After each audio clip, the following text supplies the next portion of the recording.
Okay, thank you very much for the introduction, and I'm going to be giving you some more detail on top of part of what Kypros has already said, and it starts like this. We've been looking at markers for different kinds of disorders now for more than 35, probably approaching 40 years since Nick Wald, David Brock and I first reported on AFP as a marker of spina bifida. What's a marker? A marker is when you have a biochemical in fact a biophysical or an ultrasound measurement where there is a distribution, there is an overlap in the distribution between affected and unaffected individuals. In the case that we're talking about today, it's Down syndrome. So here is a typical marker of Down syndrome. I'm not saying which marker it is, but they all look like this. There is overlap between the distributions. And this is the difference between a marker and a diagnostic variable. In a diagnostic variable, there should be no overlap. So all of what that we've had so far is markers. You can tell whether you've got a good or a bad marker by measuring the overlap. And one way of measuring it is looking at the number of standard deviations between the peaks of the affected and unaffected distribution. And the markers that we have today, the markers that are used most widely in the world, are merely these 7 markers here, which are either first trimester markers, NT, Papain, and free beta HCG, or in the second trimester, AFP, unconjugated estrol, free beta HCG, or inhibin. This scale here is the number of separations, standard deviation separation. They are all poor in themselves, I should say. A really good marker will be up here at 3.5. That is AFP as a marker of spina bifida. And that's not a perfect marker, but that's a reasonable marker. All of these, even NT falls short, but NT is the best marker. And the way we've got round this, having relatively poor markers, is to combine them into a risk. So it's now standard practice today to do a combined test, Kypros already mentioned, Papain, free beta NT, or in the second trimester a quad test, which is poorer. And this is the separation distance now, the number of standard deviations in risk units, not in biochemical or ultrasound measurement units. And what this boils down to is this. These are the standards of care today. Either you do a first trimester screen starting at 12 weeks gestation, you do an NT in biochemistry. If it's positive, you do a CVS, and you can terminate and finish the whole business in the first trimester, which is clearly beneficial. Or, particularly for late preventing pregnancies, or it is the norm in some countries still to do a quad test in the second trimester, which means doing amniocentesis rather than CVS, and having a late termination of pregnancy. The world has been moving very rapidly over a period of 5 years. Until recently, 5 years means rapid. 10 years was reasonable. 5 years is rapid. What we're going to be talking about today is super, super rapid. We're talking about 1 or 2 years, and we're really moving very fast.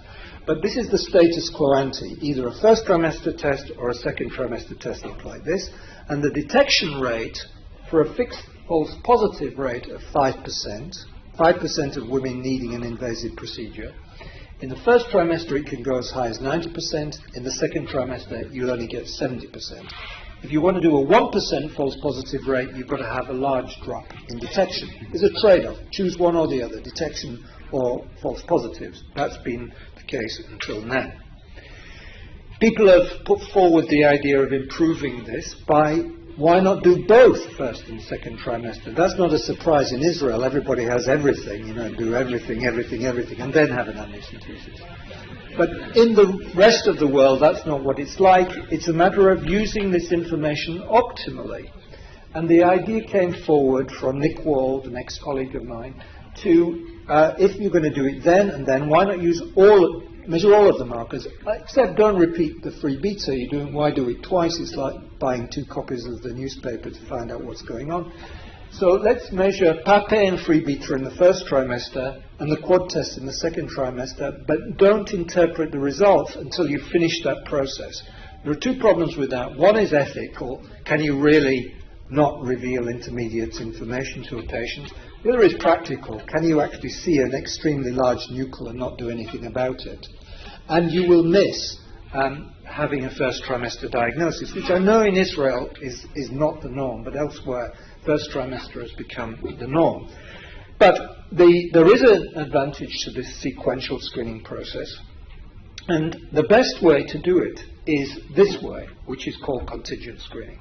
Either you do screening tests on everybody, like I've just described, do all the markers on everybody and make the diagnosis in the second trimester, or you do something called stepwise sequential, which is do a combined test, and if it's negative, do more markers in the second trimester, or this approach, which is a standard kind of triage, which Kypros has always been very keen on. It's one that I've promoted over the years. It's just like ordinary medical triage. You do a test, the combined test. If it's very high, you act on it. If it's very low, what's the point in doing anything else? Low is low. Go home happily. Forget about Down syndrome. If it's intermediate, do something else. And that's called the contingent test. Now, the problem with this contingent test is you've got to wait several weeks if you're in that intermediate group, which is generally 20% of women. Kypros has come up with this idea, which is, he's already mentioned doing other ultrasound markers, nasal bone, ductus venosus, tricuspid regurgitation. There are lots, SMF angle, there are lots of things you can do, but they're extremely highly specialist. Instead of trying to do these on everybody, let's do them contingently. So start off doing a combined test. If it's borderline, don't wait a few weeks to do the quad test. Send them down the corridor if it's in the same hospital or to a specialist center and do some fancy schmancy extra ultrasound and revise the risk that way. Whichever approach you take, this is what you get. There's the detection rates for a fixed false positive you've seen for a combined test and a quad test, and this is a contingent test. It gives you extra detection for a fixed 5% false positive rate, or it gives you the same detection for a 1%, but it reduces the false positive rate to 1%. Look at the contingent bar compared with the first trimester combined test bar for a 5% false positive rate. So it reduces massively the false positive rate. Fine. That's contingent screening so far. A third kind of contingent screening, which doesn't apply to Israel but is important in some parts of the world, even developed countries, is this. You start off, not everybody can do ultrasound, NT even well, with proper quality control is quite difficult. Dare I say it, even in America the results are not so good with NT, but there are parts of the world which haven't got any quality NT at all. China might be one. We have now a way of contingently dealing with the situation. Kypros has already mentioned two additional first trimester markers, PLGF and AFP. The old AFP that we used to know for 35 years ago from the second trimester is now being reborn in the first trimester as a marker of Down syndrome and other things. So you can do a first trimester quad now and contingently select for NT, and you get reasonable results. Now, I'm not going to talk more about that, but I will return to the quad later in my talk. So what's all this got to do with cell-free DNA? You'll see in a minute. This is what the Z-score is not MOMS anymore. The results are generally expressed in Z-scores from the results of the cell-free DNA testing. The distributions look like this. There is very little overlap these days. This is almost not a marker, it's almost a diagnostic test. But it is not a diagnostic test. I can't emphasize enough, this is not a diagnostic test. There are false positives and the false negatives. You can see their overlap. It's small, but they're still there, and you need to do a confirmatory invasive procedure to be absolutely sure. But how do we know it looks like this? It looks like this because we've done 7 now, or been published, 7 large trials, all in high-risk pregnancies. They were tested pre-invasive procedure. So all these women are high enough risk to need an invasive procedure. Blood was drawn pre-procedurally and tested for cell-free DNA.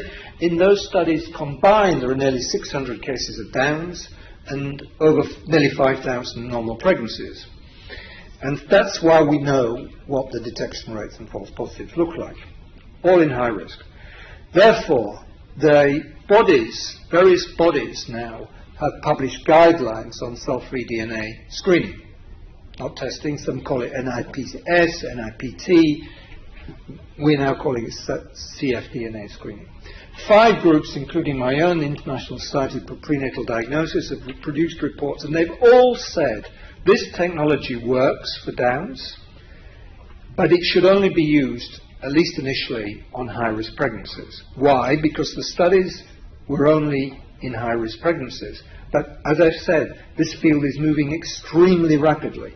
So before I get to that, let's see what they're saying. What they're saying is it's okay to interspace cell-free DNA testing between a combined test or a quad test and an amniocentesis or CVS, to use it as an intermediate step.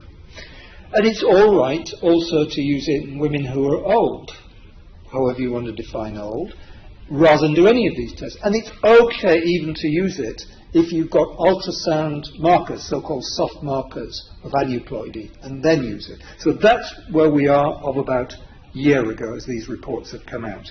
But since then, as I said, it's a very rapidly moving field. We now have ample evidence that you can move to this as a primary screening test, in principle. What is the evidence? The evidence is that the percentage fetal fraction, so-called fetal fraction, I'm not going to go into that in any detail, I don't have time to do that now, maybe we can take questions on it later, is the same in whether you're a high-risk pregnancy or a low-risk pregnancy, and that's key. And there have now been 2 or 3, maybe 4 now, reasonable size, one extremely large study in China in low-risk pregnancies, which are coming out with more or less the same results as in high-risk. So we can feel sure scientifically that this is a good test in the low-risk population as well for Down syndrome, but there's one major factor which is preventing this, and is going to prevent this for quite a long time, but is not insuperable, and I'll get to this in a moment. So this is one of the reasons why we're not ready to go to offer this to all women in the world. This is showing you the cost per Down syndrome case prevented. On the left-hand side, you've got a combined test. And we've made some assumptions. Let's assume a combined test costs $200 a test. Doesn't matter what the assumption is, but and it costs $1,000 to do an invasive procedure. We can change those figures. It doesn't affect my conclusions at all. So a combined test costs about $250,000 to detect every case of Down syndrome. If you were to do a routine cfDNA test on the whole population, then the cost of detecting, not the average cost of detecting Down syndrome, that's not key for health planners. The key thing is, what's the cost of detecting the next case of Down syndrome that you would have missed using the old technology? So it's called marginal cost. Okay, I've forgotten what I called it now. So it's called a marginal cost. Thank you, Yuval. And the marginal cost depends, of course, almost entirely on the unit costs of the cell-free DNA test. And these are the range of costs of cell-free DNA testing which is currently available in the US and Europe today, from the $2,500 a test down to $500 a test. You can't get it much cheaper than that unless you're an HMO who might be able to negotiate a better price. But look what happens to the average, the marginal cost. It is nearly $10 million for the next case of Down syndrome to detect. Now, the lifetime cost of bringing up with a child with Down syndrome is about $1 million. There are some disputes about that. Let's say $750,000. Whichever you choose, even the cheapest test in that range of tests, no public health body in Europe anyway at the moment is going to introduce this routinely. And that's what takes us to contingent screening. So what is contingent screening here? It's essentially, and there can be some variants on it, you've seen Kipos give one of those variants, it is essentially to do a combined test, and if the result of, let's say, 20% of women with the highest risks of Down syndrome, offer them a cell-free DNA test, then the cost plummets. It becomes manageable, particularly if you can get the cell-free DNA test cost down below $500. And this is what we're aiming for at the moment. It certainly makes it worthwhile in public health terms. The other area, which is a restriction, to a reason why you might not just want to do it on everybody and forget all the existing technologies that we've developed over the last 35 years, is this. I want to spend a little time focusing on this. This is the pie diagram here, is all the chromosomal abnormalities. The aneuploidies, the whole chromosome abnormalities, this is an example for a woman aged 30. And I'm talking about chromosome abnormalities at birth, not during pregnancy. So this is the key thing, how many are born with these abnormalities. Down syndrome is actually only a very small part of this whole picture. We need to go beyond Down syndrome. So not only is it, so of the green area, which is whole chromosome abnormalities, Down syndrome is actually a small fraction of that for a woman aged 30. There's Edwards and Patau syndrome and Turner syndrome. We've heard about those, and these tests can test for those as well, although Patau's and Turner's not as good as Edwards and Downs, and so we are generating quite a lot of false positives these days. There are other sex chromosomal abnormalities, Klinefelters and all the rest, which are currently being picked up on amniocentesis CBS that aren't being picked up on cfDNA, or they could be, but not as effectively. And there's a whole raft of others which are mainly mosaics. And mosaics are important here, but are being missed at the moment largely. And then there are all these subchromosomal abnormalities, which Kypros has alluded to, which are now being detected through arrays. And it's kind of ironical that these two technologies have been developed to such a pitch at the same time. On the one hand, non-invasive, the cfDNA screening is saying do less amniocentesis CBS, and the subchromosome, the array stuff, is saying do more. Well, this is another reason for doing contingent screening. Because with the biochemical markers that we have, and the ultrasound markers, but especially if we add on additional biochemical markers like PLGF and AFP, we have a chance at, by proper risk calculation, specifically targeting these other non-chromosomal abnormalities and offering them cell-free DNA or CBS directly. And with ultrasound, with that ultrasound examination, doing a transvaginal scan at the same time and picking up lots of anomalies, because 6% of pregnancies with an anomaly have got us a clinically important copy number variant, in other words, a subchromosomal syndrome like DiGeorge syndrome. And so both of these things are bringing us together and saying we have contingent screening, is now well proven in the standard areas of combined testing, and it is going to prove itself in this area, and particularly if you're interested in detecting the other things that Kypros has been mentioning, the pyramid of care, these other adverse outcomes of pregnancy, particularly preeclampsia, growth restriction, and all the rest. And I see this rosy future in front of us where this contingent approach can reach all of these bad outcomes. Thank you.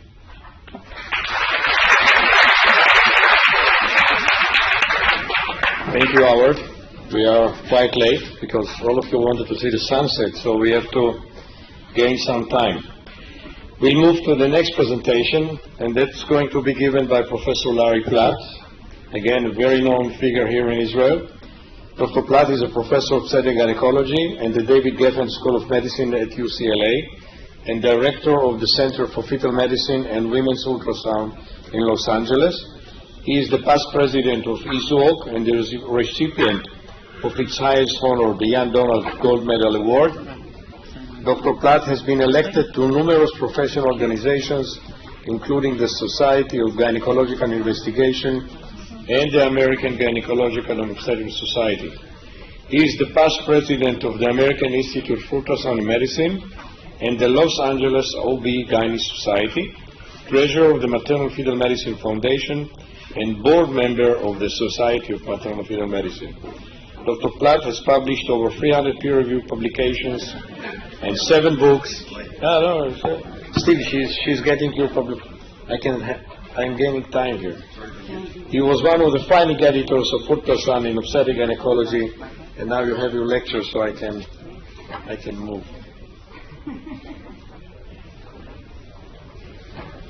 ערב טוב לכולם. נשמח כאן, זה כבוד גדול להיות כאן מכל חברים. באמת בגלל אני רציתי לדבר רק בעברית, אבל כבוד Vance Veneer and Ranger Green from Veronata, I will speak in English. Plus, I will move fast on the slides because it's a bit late. This is probably the only country in the world where you can begin a talk at 9:30, and for many of you who are in practice, it's very early yet, because many of you are probably going to go to practice after you're done here tonight. It's pretty hard to follow Kipros, pretty hard to follow Howard, pretty hard to follow when half the data has already been talked about. But I will say this for sure, of the group that's there, I'm the only one that's had experience with the Verify test.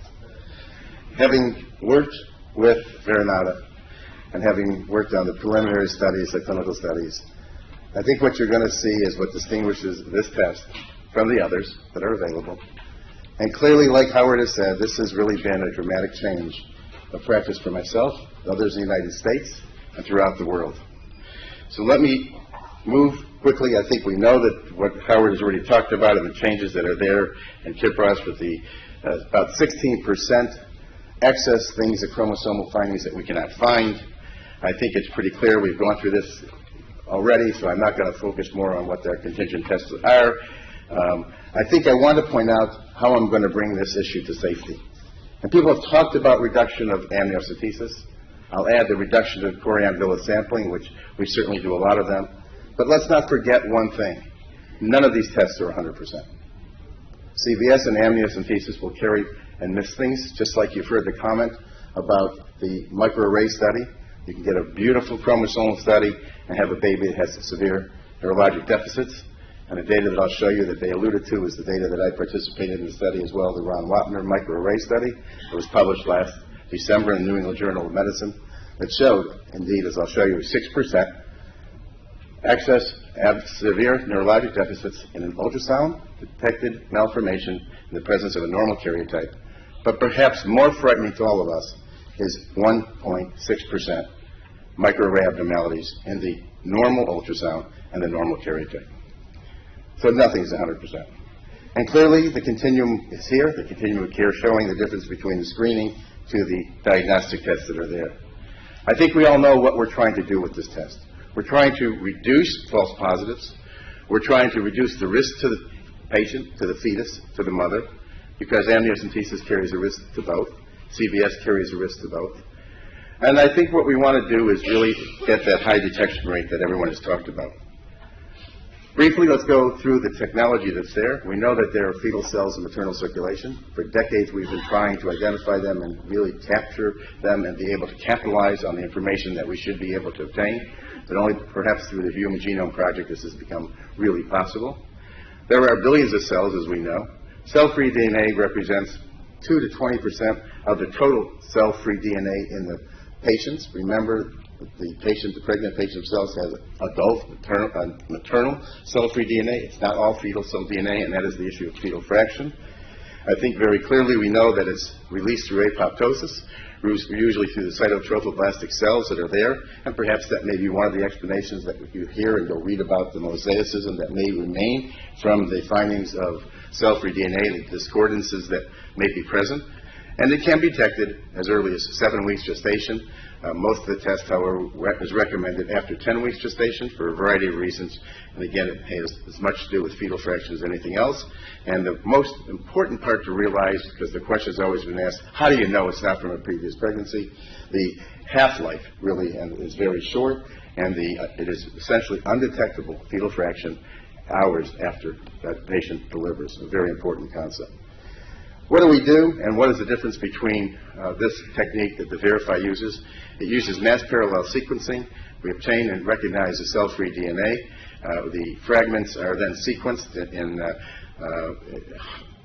ultimately the deep sequencing, but sequencers that are really sophisticated. And one of the, again, advantages that the Veronata test carries with it, it really is now owned by Illumina, which makes the most advanced sequencers, and really giving the future today the opportunity to really have high put through of very sophisticated technology that one can use. I think here really looks the difference between the shotgun or the mass parallel sequencing to the targeted approach, and I think this is an important distinguishing feature between the tests that are on the market today that you need to know about. It has a very low assay failure rate. You know, patients have expectations. They want a result. They don't want to wait 10 to 14 days to find out, sorry, we don't have any information for you. You have to do something again. Mass parallel sequencing will do that. The targeted sequencing will not, and will show the differences that are there as well. You also see the marked distinction between the reads that are there. You can see about 22.8 million reads on a mass parallel sequence compared to really less than a million in some cases to maybe 6.4 million at most. And this isn't even going to the deep sequencing, which will have even more reads and more sequencing for us in our opportunity. What happens then is once it's sequenced, we look and match the number of 21, for example, the 13 and 18 counts that are there. The cells are counted, and they're tagged to that area, to that chromosome content, that will allow us to then know whether there's excess 21, 13, or 18 present, and it goes along the way. There are differences, and I point out that there's two methodologies of looking between the threshold between normal and abnormal, detected and undetected, and the Verified test has three regions really. The one that we believe is not detected, that it's safe to say that unlikely to have a trisomy 21 present. There's those that have the detected present, and there's the suspected group that really requires further invasive testing for confirmation. We'll also suggest that those that have the detected also will require invasive testing for confirmation, because remember, this is still considered a screening test. Now, if we're looking to the future, perhaps with deep sequencing, we'll have 100% across the board, then we may change our mind. But right now, patients should be offered invasive testing with a positive test or a suspected test. They need not necessarily be offered it for the non-detected test because of the low screen negative rate or the false negative tests that are there. Compared to other tests that look at a single threshold, again, you're going to miss a group of patients, which means you're going to not get as many in the negative. You'll have an overlap that you may have some of the positive patients in that group. One of the things before entering the clinical market for this test has been to make sure that you have proof of concept in scientific peer-reviewed journals. Very clearly, the first study published was the Bianchi study that I participated in, the Melissa study, that really looked at high-risk patients, looked at singleton gestation only, and over 60 centers were in that publication group. I'm proud to say that ours was the largest recruitment center for it. If you look at the performance of the test, again, across the board, you have very, very high sensitivities, specificities without a doubt. Best for trisomy 21, and as mentioned earlier, goes down for trisomy 18 slightly, and even more for trisomy 13. First to introduce sex aneuploidy was the Verified test, and for a very good reason. I think there are a lot of important things for us to consider in sex aneuploidy, and as you can see, the sensitivity about 95% for monosomy X certainly not uncommon, particularly when we're looking for cystic hygromas. I'll talk with you about that in a minute. This was something I showed you earlier in a different manner. These are the series of test studies that have been published from the variety of different companies that have had shotgun or targeted techniques. But again, across the board, the significance of the testing is certainly showing that we have rapidly moved into a new era of prenatal diagnosis with this, faster than anything else. With the high incidence of sex aneuploidy, we know it affects about 1 in 3 to 400 births. The problem is it's not screened by traditional prenatal diagnosis, except when you have a cystic hygroma, for example, with a high possibility. I'll show you this data that we just published on cystic hygromas. I think the incidence of sex chromosome abnormalities are not insignificant for us to think about, and I'll give you an illustrated case. This is a publication that recently came out in May of our work with cystic hygroma, looking at an incidence generally 1 in 285, but I'll show you something quite interesting in the group that we looked at it. If you look at the database for Melissa, which is how we derived at all these cystic hygromas, Melissa, remember, was the study that looked at only high-risk patients, and that looked at patients who had ultrasound findings such as a cystic hygroma or large nuchal, and these were archive samples that underwent deeper sequencing, and much, again, taking to the next generation of sequencers that were available to Veronata in their testing scheme. And what you see here is in the group, and this is probably a catchment of all. In the FASTER trial, the incidence of what they call cystic hygroma, and I know there's been some debate between the Fetal Medicine Foundation's calling it cystic hygroma and what they called it in the FASTER trial, the incidence was 1 in 285 in general population, but in this study it was 1 in 25. And here you can see that you can distinguish between the monosomy X's very well in this trial that were detected, including the trisomy 21s. The implications are pretty clear that 95% of cases were correctly identified. So if you identify them quickly at that point, have the ultrasound findings, I think it's real clear that you can recognize the ability to probably act even sooner in those cases. You know, there was a famous bank robber in the United States. His name was Willie Sutton. They asked Willie, why do you rob banks? Because that's where the money's at. So I think when we think of things along the way with an abnormality like this, there's going to be an opportunity for us to help these patients sooner, which I think is important. We recently had a case of a second trimester patient. You know, like your patients, I see a lot of Israelis as well in my practice, and they want everything.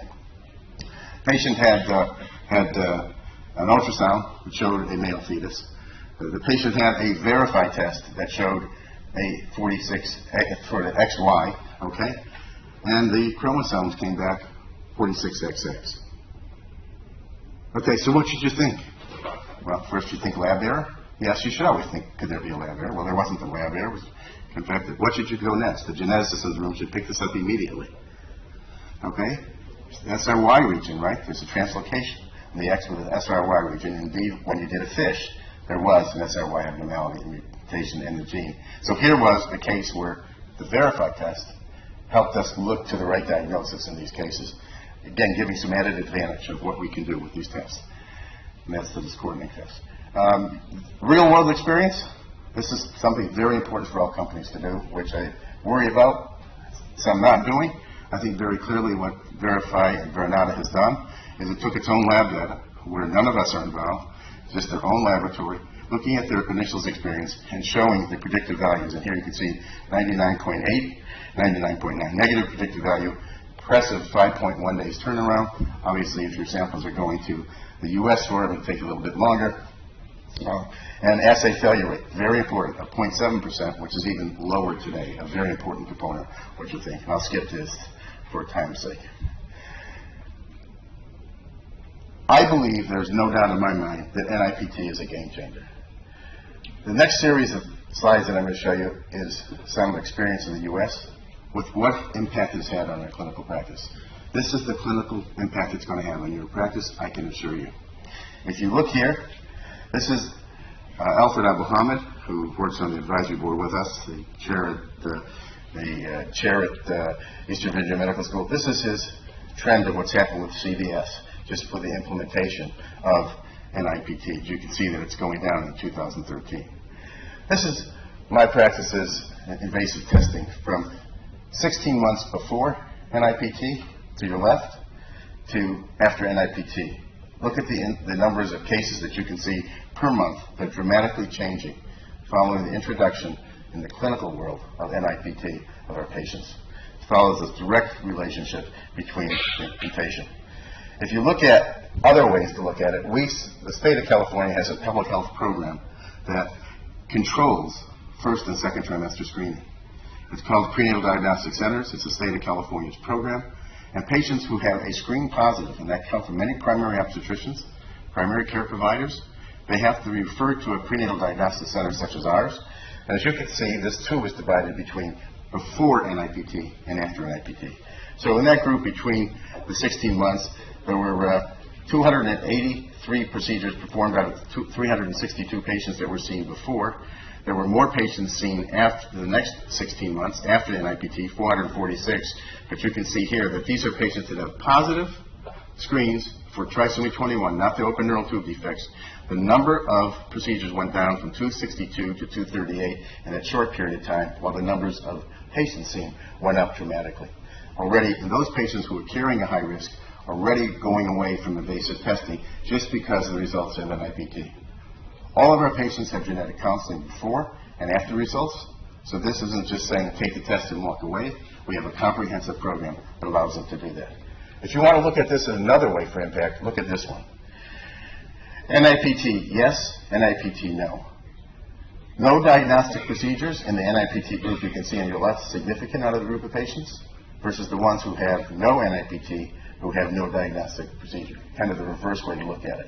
NIPT, you're less likely to have it in an invasive test. And this is a whole group of patients, not just those who had a positive screen. What does it do overall in my practice? You want to look at numbers. And I don't want to show all the numbers, but we see almost 10,000 patients a year in our group. 2010, 2011, 2012, if you look at the numbers, we went 12% have invasive testing out of the patients I see for ultrasound and other factors. 2011 went down a little bit to about 10% of the year. 7.2% in 2012, again, reflects the uptake of non-invasive cell-free DNA studies that are there for sure. And if you look at what's happened in just the first January through May, so I compare year to year, we went from about 12% in 2010 to 6.1% incidence of invasive testing, a 50% decrease in invasive testing in our high-risk population. Patients who are highly educated, patients who read the literature, who probably know a lot more than most of the clinicians that are taking care of them, and the internet all day long. This is the impact that we are seeing with NIPT in such a short time. Clearly the game changer that we're talking about. And I think Howard has said it and everyone has said it. There has not been a test, to our knowledge, that has been introduced in clinical practice that has revolutionized the care and has an uptake as dramatic as this has. Mary Norton also reviewed the same thing, uptake, and for time's sake, I'll just say that she found the same type of thing in positive patients with reduction of incidence. I'll skip the society ones. I'll just mention again that the NSGC recommends genetic counseling. They think that's a very important part. I'll just highlight the part of their guidelines that I think are important. The ACOG and the Society of Maternal Fetal Medicine combined should not be offered to low-risk women at this time. I think you've heard Howard Cuckle correctly say that things are moving so fast that this likely will change over time, but I urge us not to make that change until we have the clinical data that's been proven in the clinical work as we can. Our gut feeling, of course, is it should work. It should be no different. And some of the preliminary work suggesting that Granada has an ongoing clinical care study called the CARE study that's looking at this. And I think as soon as those data are there, it may very well be ready. But right now, we are holding back. We do not offer it in our clinical setting without it. Guidelines are the same for any high-risk group. And ISPD, you heard him talk about again. I think it's important not to be done in, hasn't been fully demonstrated in low risk. That's the ISPD that Howard talks to his society. I think the other point is in twin pregnancy. We need to mention that the data is insufficient today to talk about it. So, what do we do about future horizon? Well, we need more low-risk studies. We need studies in multiple gestations, which we're doing. We need to look at the subchromosomal abnormalities, which both Kip Ross and Howard talked about, and other complications, and we're going to look at that briefly. Let me talk about the critical parts of twins, which I think is extremely important, and again, how the Verify test and its future deep sequencing and other factors will make an important role and show a difference in studies already presented by the group. Here is the effect of fetal fraction. And as you can see, twins move to the left. It doesn't move to the right per fetus. Why is that important? Because if you have insufficient fetal fraction, you may have a higher false negative rate of your testing. A very important concern that we have. That's the one thing. I'd rather have a false positive, to be very honest, than a false negative. I have a lot more unhappy patients telling them everything's fine and a bounce to the fetus comes out. So if you're willing to take that risk for twins, take that risk, but you're going to have a lot more unhappy patients until we have a better way to do it. And so you can see the numbers here, again, for time's sake. Clearly, you look at each fetus, the fetal fraction in all types of twins is less in twin pregnancies. But let's look at what deeper sequencing is done. This is work that Diana Bianchi presented last February at the Society of Maternal Fetal Medicine. And if you look at the deep sequencing that's now available with the new generation sequencers, I think there's no question about it. You can see these curves moving up. The fetal fraction is moving over by a deeper sequence. Standard methods are being used today. You don't have that. The deeper sequencing, you're going to have that opportunity to see those things along the way.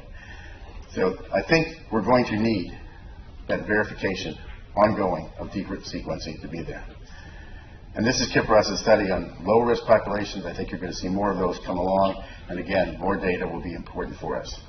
This is what I pointed out earlier, as did the others. This is our publication in the New England Journal of Medicine looking at microarray. You know, we have a push-pull philosophy here. Microarray is telling us we need more information, and how are we going to get it unless we do an invasive test? Well, if we look at the crystal ball, we're going to get it. And I think it's a matter of years or a short time that's there. And this is the publication that each have alluded to. This is the team at Granada with the great science that they have and the great opportunity to do it, where they can deep sequence in these various areas of the chromosome that will provide us much more grateful information that's along the way that we need to do it and be able to really identify, as they have in showing these examples of submicrosomal chromosomal abnormalities that have been detected by deep sequencing that's there. This is an exciting time. There's no question.